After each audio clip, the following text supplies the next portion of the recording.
Guys, I'm in this neighborhood and I love the houses here. But I love the houses anyway because I'm a real estate guy, right? But I want to tell you something today. These homes are upwards of $1.5 million, and look how small they are. Pan around, look how small they are. And it's just crazy that some of these homes have become so expensive. And it's not only insane, but what's happening in today's era is people are selling their smaller homes, and they're upgrading their lifestyle into something big, like these homes here, right? And this is creating a negative impact on their finances. I think I think that people once thought that they could retire at 50. By buying this home, I don't think that they're going to be able to retire anytime before 65.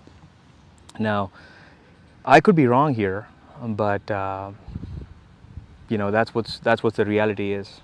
And the problem is with the society as a whole, because there's no limit to keep on upgrading your lifestyle, right? There's no limit there.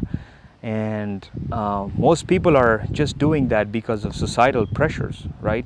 They look at somebody else, they did it, and obviously you do it. I mean, that's just how it's happening, right? But that's not a very good thing, because it's going to impact the future of you and your family if you don't pay attention and if you don't have a proper vision.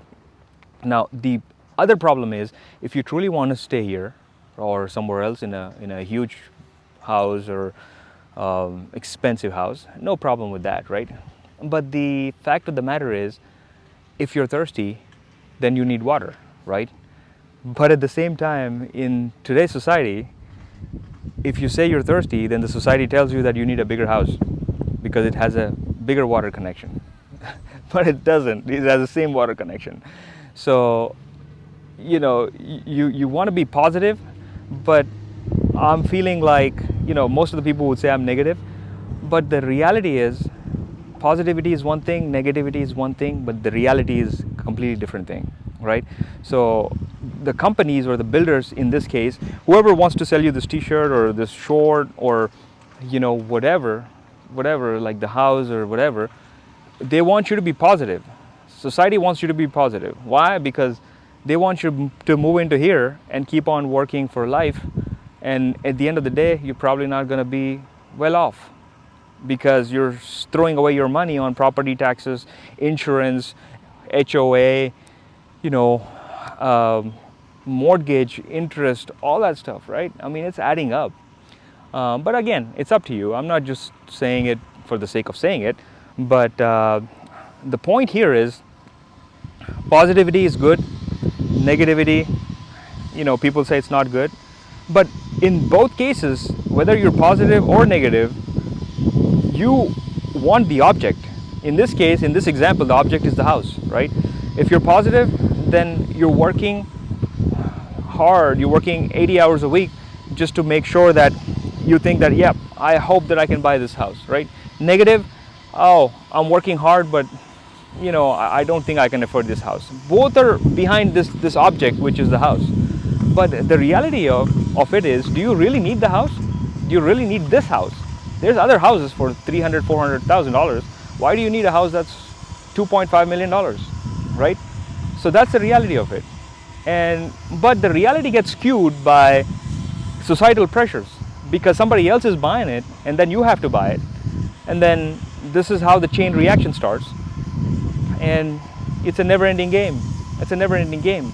So you have to have your goals lined out properly and understand where your vision is. Just don't buy a home, or just don't buy a shirt, just don't buy a short, just don't buy shoes or a hat or glasses or whatever. Don't buy it because the other guy's buying it, right? That's so stupid, because that guy's going to work for life. Are you going to work for life or in a job that you hate, with people that you hate working with?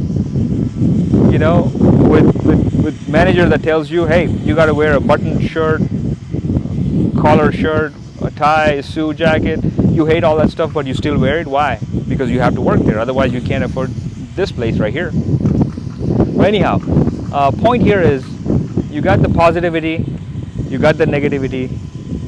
Both of these things want the same object, desire the same object, which has no relevance here, because the thing that you're looking for in our example is the water, and the water is everywhere, but you want to drink water here. You're after this house. That is not a real situation here. The reality is different, guys. Understand what your reality is, and once you understand what your reality is, your vision will come into play, and you will hit your goals, and you will make a great life. Life is not all about working every day, every hour, every waking hour. I mean, you do that when you're young, but as you get older, you gotta understand what life is, and don't work all the way till 70 years old when you're in the wheelchair, and then be like, hey, I want to go to Mount Everest. No, you can't go to Mount Everest. Your body is not gonna be able to hike anything, right? So cut the clutter, and make conscientious decisions that are good for you and your family.